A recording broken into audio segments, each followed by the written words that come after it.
नमस्कार, मैं डॉक्टर रजनीश कुमार आप सभी का एक बार फिर से हार्दिक स्वागत करता हूं।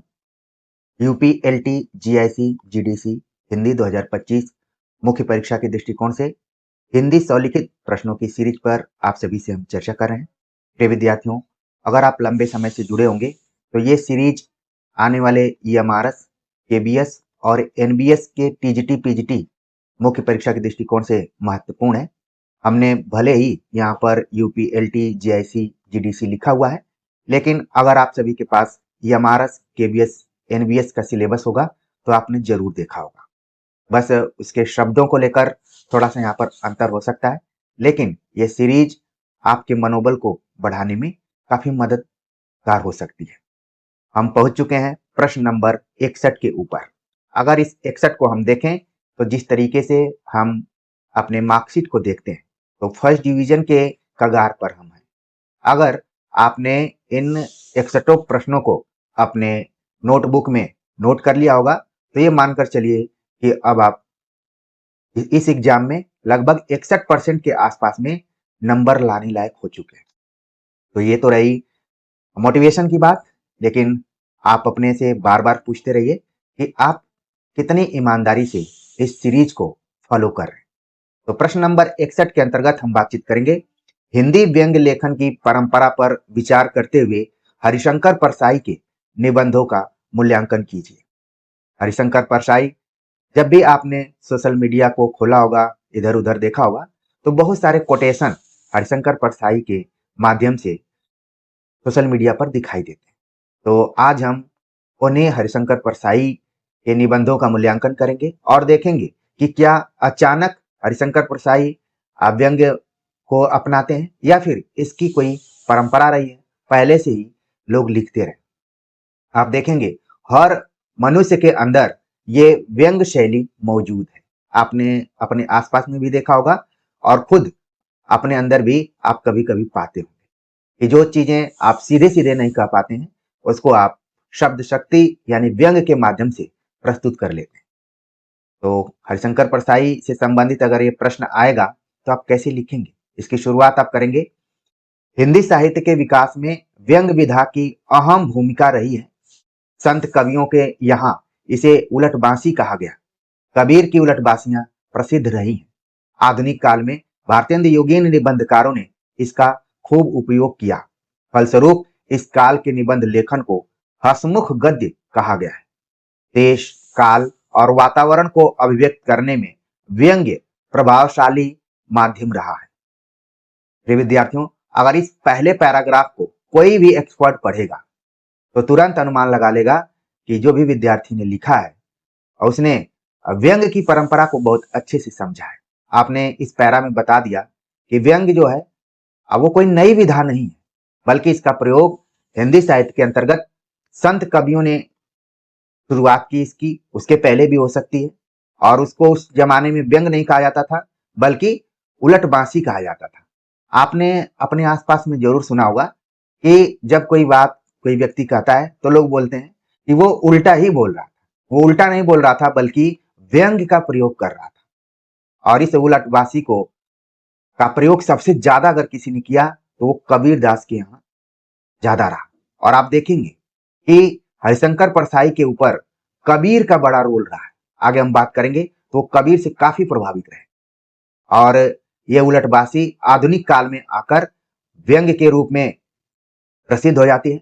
आप देखेंगे कि भारतेंद्र योगीन जितने भी निबंधकार रहे, चाहे खुद भारतेंदु रहे हों, प्रताप नारायण मिश्र रहे हों, बालकृष्ण भट्ट रहे हों, जगमोहन सिंह रहे हों, बाबू तोताराम रहे हों, जितने भी निबंधकार थे इन्होंने व्यंग्य का काफी प्रयोग किया। इसलिए इस युग के गद्य को हसमुख गद्य कहा गया। हसमुख, कई बार सवाल आता है कि सिद्ध कीजिए कि भारतेंद्र योगीन गद्य हसमुख गद्य थे।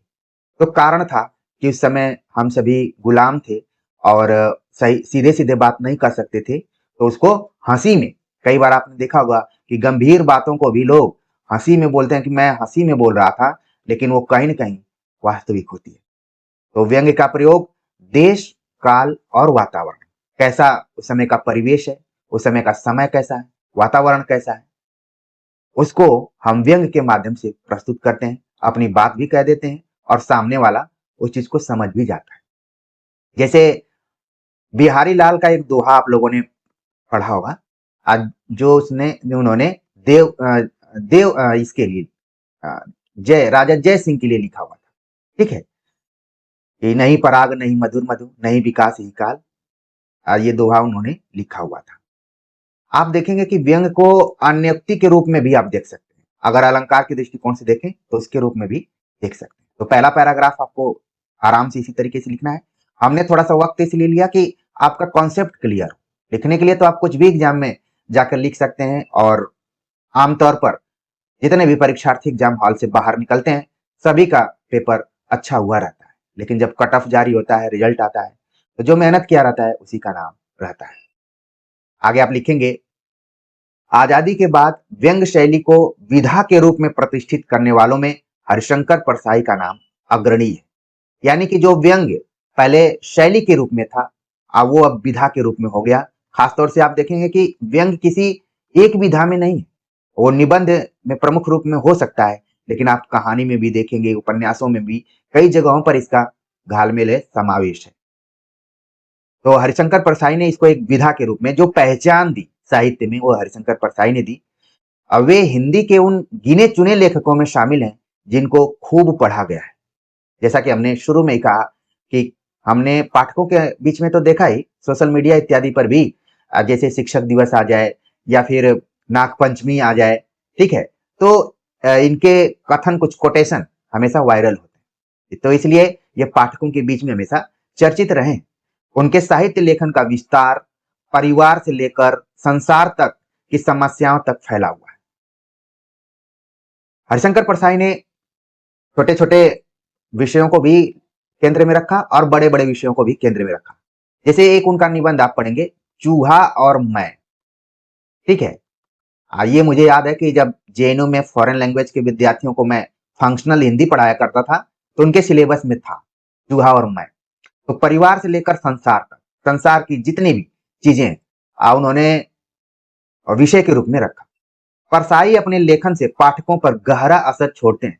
इस गहरा असर को छोड़ने के लिए उन्होंने जिस माध्यम को अपनाया वह शब्द शक्तियों में तीसरी शक्ति थी। परसाई जी की यह ताकत थी कि गंभीर मुद्दे को पाठकों तक सरल भाषा और व्यंग शैली में पहुंचाना, बाद में पाठकों को चिंतन करने पर मजबूर कर देना। उन्होंने हिंदी की कई विधाओं में इस ताकत को दिखाया। हालांकि पाठकों के बीच वे व्यंग निबंधकार के रूप में ही अपनी पहचान बनाई।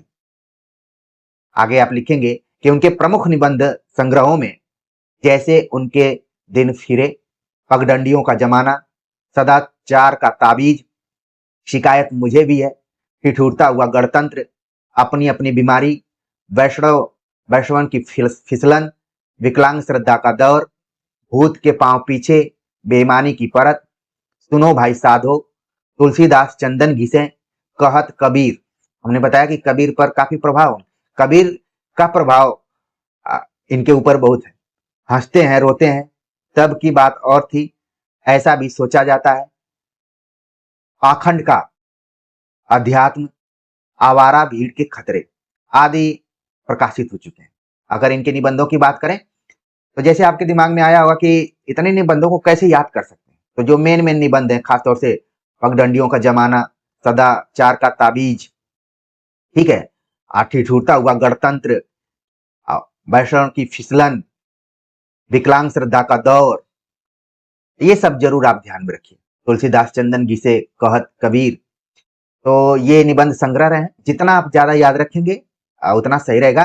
टाइम मैनेजमेंट भी ध्यान रखना है। ठीक, ये तो फॉर्मेट है कैसे आपको उत्तर लिखने हैं। शुरुआत में आपने परिचय दिया, फिर हरिशंकर परसाई को क्यों पढ़ना चाहिए उसके बारे में आपने बात की, फिर उन्होंने क्या साहित्य सृजन किया हुआ, क्या क्या लिखा, उसके बारे में बता दिया। आगे आप लिखेंगे, राजनीति और समाज पर परसाई की पकड़ इतनी गहरी थी कि आज भी उनके निबंध प्रासंगिक है। बहुत कम लेखकों को आप देखते हैं कि उनकी प्रासंगिकता बनी रहती है, लेकिन कुछ ऐसे लेखक हैं जिन्होंने समाज की नस को पकड़ा हुआ है, वो हमेशा प्रासंगिक रहेंगे। कई बार आप वीडियो देखते होंगे, जैसे अगर यूट्यूब शिक्षण में मैं देखूं तो बहुत कम टीचर हैं जिनके लेक्चर प्रासंगिक होते हैं। कुछ के होते हैं समाचार पत्रों की तरह जैसे कोई बता दिया कि आज कट ऑफ जारी होगा, आज एडमिट कार्ड आएगा, आज ये होगा, आज वो होगा। वो नॉर्मली ठीक है, जानकारी के लिए जरूरी है, लेकिन वो प्रासंगिकता में नहीं है। आप देखेंगे ऐसे वीडियो लेक्चर जो आपके कॉन्सेप्ट को क्लियर कर दें, जो आपकी समझ को विकसित कर दें, वो बार बार आपको देखने के लिए मजबूर करेंगे। उसी तरीके से हरिशंकर परसाई ने राजनीति और समाज की जो भी समस्याएं थी उनको पकड़कर विषय के रूप में लिखा, और जो आज प्रासंगिक है। बहुत सारे उदाहरण आप देख सकते हैं, विकलांग श्रद्धा का दौर, भोलाराम का जीव, इंस्पेक्टर माता दिन चांद पर, ठीक है। और इसके अलावा तमाम निबंधों का नाम आप ले सकते हैं। जैसे एक इनका निबंध है निंदा रस, छोटे कक्षाओं में आप लोगों ने पढ़ा होगा। तो ये सभी विषय पाठकों के बीच में प्रासंगिक है। उनके बारे में सारिका पत्रिका के संपादक कमलेश्वर का जब भी नाम आएगा तो आपके दिमाग में बहुत सारी चीजें आ रही होंगी। पहला तो आ रहा होगा कि नई कहानी आंदोलन, फिर सारिका पत्रिका का जो इन्होंने संपादन किया, फिर नई कहानी की भूमिका, ठीक है। अगर यूजीसी नेट की तैयारी कर रहे होंगे तो राजा निर्बंसिया कहानी। इसके अतिरिक्त इन्होंने एक कहानी आंदोलन और किया हुआ था, नई कहानी आंदोलन के अलावा तमाम चीजें आ जाएंगी। तो कमलेश्वर उपन्यासकार, तमाम चीजें थे। पहले के जितने भी साहित्यकार थे वो ऑलराउंडर किस्म के थे, चारों तरफ हर विधा में वो काम करते थे। तो कमलेश्वर जिक्र करते हैं, हरिशंकर परसाई का मूल्यांकन करते हुए, उनके महत्व को दर्शाते हुए लिखते हैं कि जब भी सारिका में परसाई का स्तंभ शुरू होता था, सारिका का प्रिंट ऑर्डर बढ़ जाता था। परसाई जी हिंदी साहित्य के दिलीप कुमार थे, यानी कि उस जमाने में जो अभिनेता दिलीप कुमार थे वो छाए हुए थे, और उन्हीं से तुलना की। आज अगर परसाई होते तो किसी दूसरे से उनकी तुलना की जा सकती थी, लेकिन कमलेश्वर परसाई जी के महत्व को बता रहे हैं कि जब भी सारिका का प्रकाशन होता था और लोगों को पता चलता था कि उसमें हरिशंकर परसाई ने कुछ लिखा है, तो उसके ऑर्डर बढ़ जाते थे, उसकी कॉपी बढ़ जाती थी। सही मायने में परसाई हिंदी साहित्य के दिलीप कुमार थे। ये किसका विचार है? कमलेश्वर का। तो आपने भी समझ लिया होगा कि किस तरीके के निबंधकार रहे होंगे हरिशंकर परसाई, खासतौर से आजादी के बाद। तो प्रिय विद्यार्थियों, तमाम विद्यार्थियों के कमेंट आते हैं कि कछुए की चाल से ये सीरीज आगे बढ़ रही है, और आपने अगर कछुए और खरगोश की कहानी को सुना होगा तो जीत किसकी होती है? तो निश्चिंत रहिए, जीत आप लोगों की होगी। और जब भी कोई हम मटेरियल बनाते हैं, उत्तर बनाते हैं, तो उसके लिए पढ़ना पड़ता है। अब जैसे इसी लेक्चर को हमने बनाया तो हमारे पास हरिशंकर परसाई चुनी हुई रचनाएं, कमला प्रसाद प्रकाश दुबे द्वारा संपादित पुस्तक है, 2 खंडों में है, दोनों को हमने रखा हुआ है। इसकी विषय सूची पर हम लंबी चौड़ी बात कर सकते थे, लेकिन चूंकि हमें शब्द सीमा का भी ख्याल रखना है तो हमने ज्यादा नहीं लिखा है। जो चीजें बताना है एकदम सटीक तरीके से उसको हमने बताया। अब हम निष्कर्ष पर पहुंचते हैं। कुल मिलाकर कहा जा सकता है कि परसाई ने नए सामाजिक यथार्थ, ध्यान रखना ये सब शब्दावलियों को हमने गढ़ा हुआ है, नए सामाजिक यथार्थ, राजनीतिक यथार्थ, धार्मिक पाखंड की पड़ताल और वैचारिक प्रतिबद्धता को अपने निबंधों का मुख्य विषय बनाया। अगर हम वैचारिक प्रतिबद्धता के दृष्टिकोण से देखें तो हरिशंकर परसाई किसी एक विचारधारा के पीछे चलने वाले नहीं थे, और उनको मार्क्सवादी विचारधारा से जोड़ा जा सकता है, लेकिन एक तरीके से खुद एक वो विचारधारा के रूप में थे। तो यही कहा जा सकता है कि उन्होंने अपने समाज को नए यथार्थ के रूप में देखा, राजनीति को नए यथार्थ के रूप में देखा। उस जमाने में जो धार्मिक पाखंड थे ये तो एकदम सार्वकालिक है, हमेशा रहेंगे, और जो साहित्यकार लिखते रहेंगे हमेशा। तो परसाई जी ने भी लिखा, धार्मिक पाखंड की पड़ताल की, ठीक वैसे ही जैसे कबीर ने की थी, और अपनी वैचारिक प्रतिबद्धता को लेकर भी वो सजग रहे। ये सभी चीजें उनके निबंधों के मुख्य विषय के रूप में रहे। प्रसिद्ध व्यंग्यकार रविंद्रनाथ त्यागी लिखते हैं, आजादी से पहले के हिंदुस्तान जानने के लिए जैसे सिर्फ प्रेमचंद पढ़ना ही काफी है, उसी तरह आजादी के बाद का पूरा दस्तावेज परसाई की रचनाओं में सुरक्षित है। तो हमने 2 विद्वानों के हिसाब से हरिशंकर परसाई के महत्व के बारे में यहाँ पर रेखांकन किया हुआ है। बाकी जो उनके निबंधों की खास विशेषता रही, उनके कौन कौन से निबंध रहे हैं, ठीक है। और अगर व्यंग्य की बात की जाए तो हरिशंकर परसाई का क्या रोल रहा, क्या भूमिका रही, वो सारी चीजें आप समझ गए होंगे। उम्मीद है कि 125, 200, 250 या 75 से 100 शब्दों में लिखने के लिए आएगा, तो आप समय प्रबंधन को ध्यान में रखते हुए एक अच्छा उत्तर लिख पाएंगे। तो आज के वीडियो लेक्चर को लेकर आप सभी के कमेंट का हम इंतजार करेंगे। मिलते हैं एक नए टॉपिक के साथ, तब तक के लिए नमस्कार।